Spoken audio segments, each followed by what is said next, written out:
Hello and welcome back to our complete course construction-ish series, and in this one we're going to pick up right where we left off with 6. Now what we're mainly going to do is first of all we're going to play test this and just check that the green ideas that I had in the last episode will work and provide sort of enough challenge with wind as expected. Then I'm going to start doing some bunker shaping, and that will kind of happen in and around coastline work, so I'll leap between the two because I think how they interact is really important, particularly with bunker sizing. I've got an idea of roughly where I want them to be, but it's all going to feed off one another. So that's really what we're going to be doing with this one. And yeah, I'll do some coastline work and just general sculpting and stuff, and we'll go from there.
Okay, so as you can see, we've roughed in bunkers and some basic rock work.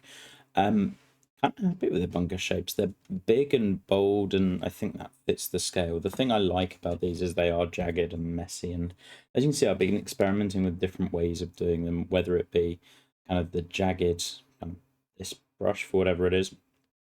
Kind of if you layer it irregularly, this one.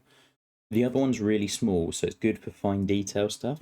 But I find this one's actually producing some more random shapes, which I quite like, and I think work really nicely. Whereas the little line one is great when I've got a really precise or intricate shape in mind. Where I think this one works well is like near the ocean, you want these big, bold, sweeping shapes, and kind of, I think the fun will come with this one with sculpting and just being pretty bold with them and making them look very dramatic. In order to do that, they've got to be quite big shapes. The smaller you go, the less you can sculpt them. The rocks, I've kind of got more of a like low look in mind, and lots of little rocks. So this is kind of simulating that for the moment, but I don't know whether it will stay with these or whether I'll move to like more small rocks. I might play around with that a little bit later.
Okay, that seems like a pretty good place to stop with this one.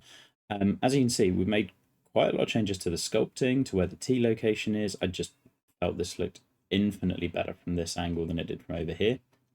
Plus, I felt it was kind of too long. I wanted the wedge shot, part 3 as well. And it needed another bunker here. The water was never really in play, and likely not to be in play really on this hole anyway. But I quite liked how that one could potentially sit. I am fighting this bunker big time, and it will likely get redone. The others I'm pretty happy with. This one's tough to work with, but I think the land movement makes sense and works pretty well. We'll redo some of the rocks around there as well, but for the moment, yeah, we'll have to recontour some of the green, but it might create an interesting pin placement just around about here as well if I want to go that route. Still not totally sure on what I'm doing with the front part. You can see how the sculpting around the green has lowered what's on that. That's great. We'll play into that and make this slope a little bit more this way. Might lose this. I don't know if I need it. Yeah, I'm open to recontouring the green, but I like the green shape and the green sides, certainly. So yeah, we'll carry on.